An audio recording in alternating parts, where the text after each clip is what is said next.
Hello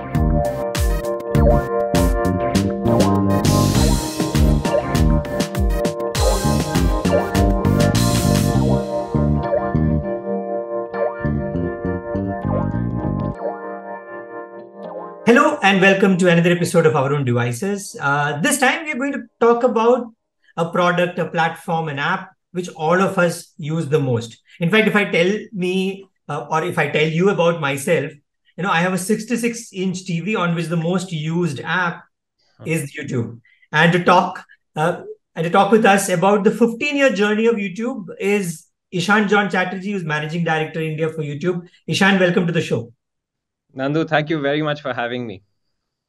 So again, I think the TV analogy is also the fact that how intrinsic it's become a part of our lives, right? See, and again, I'm a cord cutter for 10 years. Since 2014, I've not watched live TV. I've not paid for live TV.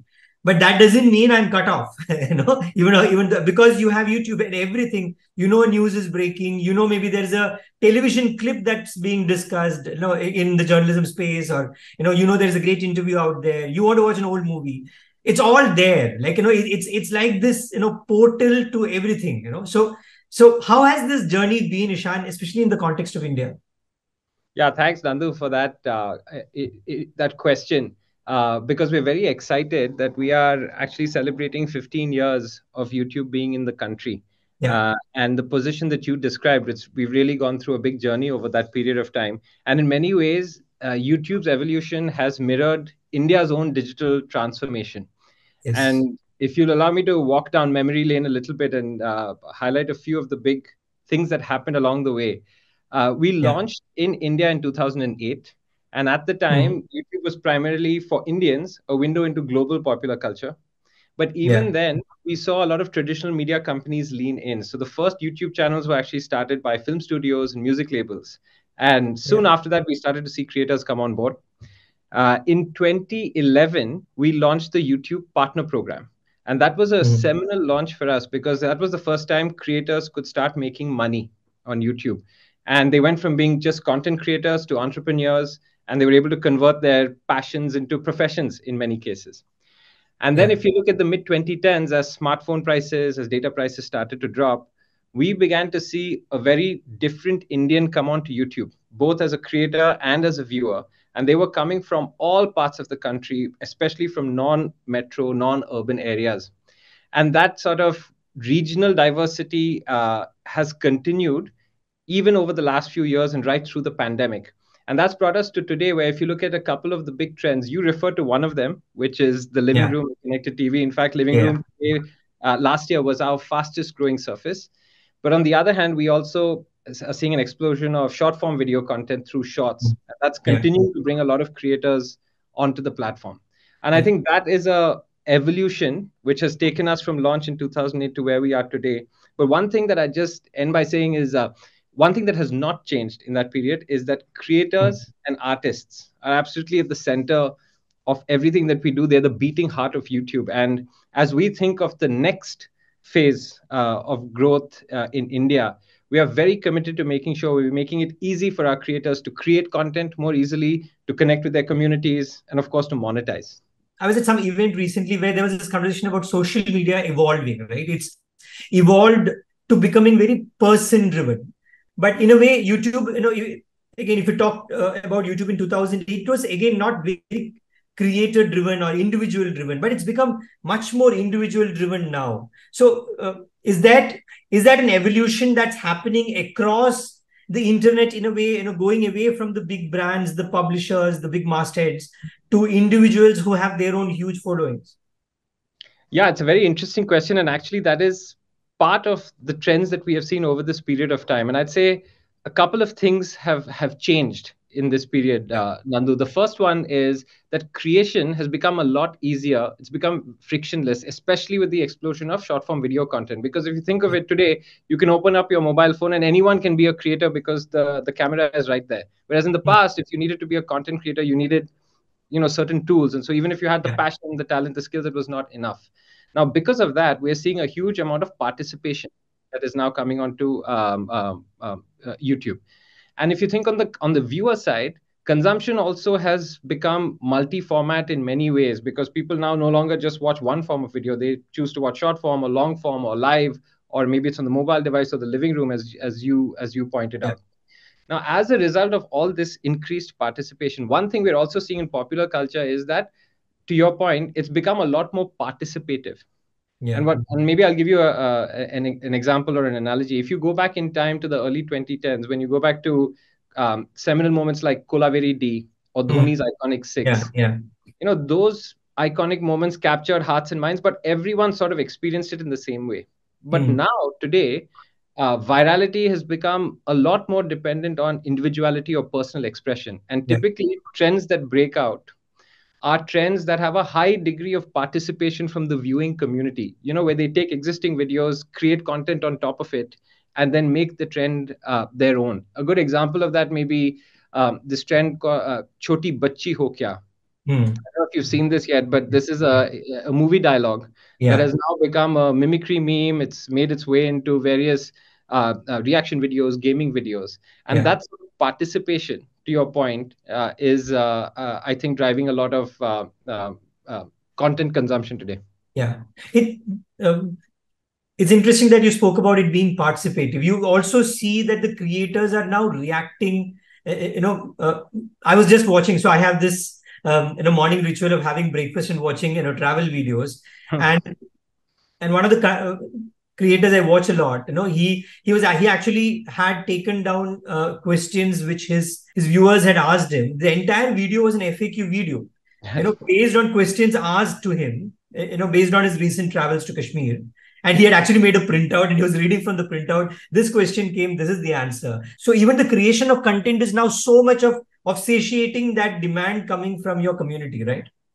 Yeah, it's a really great point. Going back to that point about keeping our creators at the center and them Yeah. being sort of beating hearts of YouTube, um, even our product development and the features, I think, are very keen to make it easier for our creators to have that sort of an experience that you just described. So, for Yeah. example, we recently launched 6 new ways to inspire creativity, and that includes things like a collaboration tool called Remix. Hmm. I'm sorry, a remix tool called Collab, which Yeah. allows you to do side by side video. We launched new stickers, new interfaces that makes it a lot more creative, and for you to be able to react quickly to your community. And the other thing is, another feature is, in your comments, if you're a creator, you can respond to a comment with a shot. Yes. And that sort of engagement and participation with your community is something that we believe really drives the closeness of the community and drives creator success. I remember as a 12-year-old in the 80s, I wanted to become an archaeologist. I wanted to become something else. But I have a 12-year-old at home. He wants to become a YouTuber. And that's something he's had on his mind for 3, 4 years.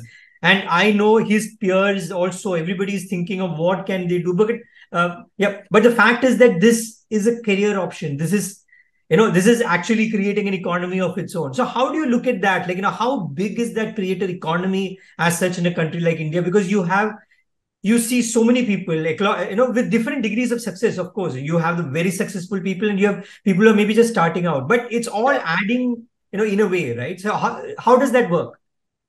Yeah, in fact, there was an external study done by Oxford Economics that found, Nandu, in 2021, that Yeah. YouTube's creative ecosystem contributed over 10,000 crores to India's Wow. GDP Wow. and supported the equivalent of 7.5 lakh full-time jobs. Okay. So that's the sort of scale Yeah. to your question. But if you think of what's driving that and driving your son's interest in becoming Yeah. a creator, I'd say there are probably two things. One is, we've seen a huge growth or influx of new creators who are coming onto the platform, and there are a couple of trends that are driving it. The first is the fact that creation has become so easy that anyone today can become a creator. You and I, Yeah. anyone. Yeah. So that's one part of it. And the second is that since consumption itself is becoming multi-format, there's a great demand coming from viewers for content across different formats. And that demand is being met by creators, even in very well-established verticals who've been around for a long time. Yeah. And I think that combination of the ease of creation along with multi-format consumption is then driving this growth of creators coming onto the platform. So that's the Yeah. first part. And the second part, of course, is the monetization program itself that we run, which is called YouTube Partner Program. Mm. As I said earlier, we launched it in 2011, and I really think it's one of the most important innovations that we launched, because that was the first time that you could go from being a content creator to a creative entrepreneur. Yeah. And that's where we saw people like your son starting to realize that, hey, I'm really passionate about this particular area. Or you, if you are really into archaeology as a kid, you could say Yeah. that, yeah, I can make that a profession on YouTube. Mm. And one of our big focus areas is to try and diversify and innovate around the YouTube partner Yeah. program. The first thing today, for example, is creators can make money on YouTube in multiple ways. So it's not just ads, but it's also subscriptions, it's merchandise, it's Yeah. fan funding features. We're trying to make sure we support creators earlier on in their journey. So we launched a new level of YPP that allows creators to gain access to certain features like super chats, super thanks, super stickers, channel memberships Okay. earlier on, so that they start to monetize. And a big one that we launched earlier this year is shorts monetization. So even short Yeah. form video creators could do it. And the last example I'll give you is there are even specific products that allow creators to monetize. One which we launched last year is called YouTube Courses, and that Mm. allows edutubers to put Yeah. content in a structured learning environment and put it and behind a paywall if they choose to. Okay. I Okay. think it's that combination of new creators coming onto the platform and our innovation around the partner program that is making this kind of creator economy growth possible on YouTube. So how do you make this community, and again, a huge community, maybe again, people, not everybody who's speaking English. So in a country like India, so how do you make them aware of these opportunities? See, I think the one great thing that goes in YouTube's favor is that Indians love video Yeah. in general. And if I know I'm stating the obvious here, but Yeah. Yeah. if you look at our culture, I think movies and music has been such an integral part of it that True.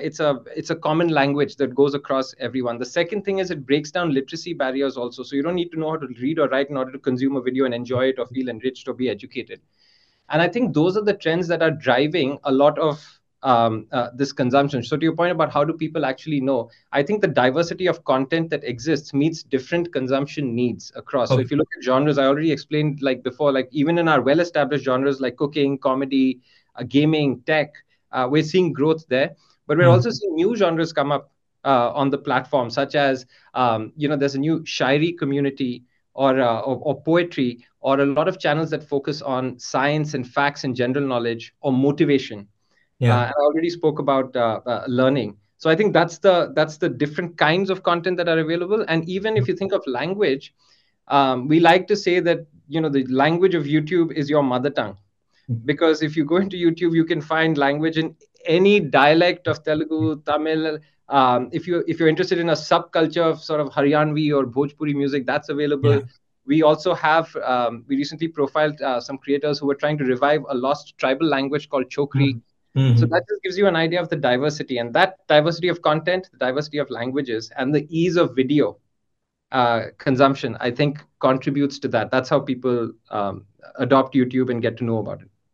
But this, this explosion of content in different kinds of buckets and cohorts, is that also a tech challenge in a way? Because it'll be very complicated than looking at how the US market is, which is maybe single language, at the most two languages. So how would you cater to that? Is that a very difficult problem in a way, because you have to surface the right content to the right people?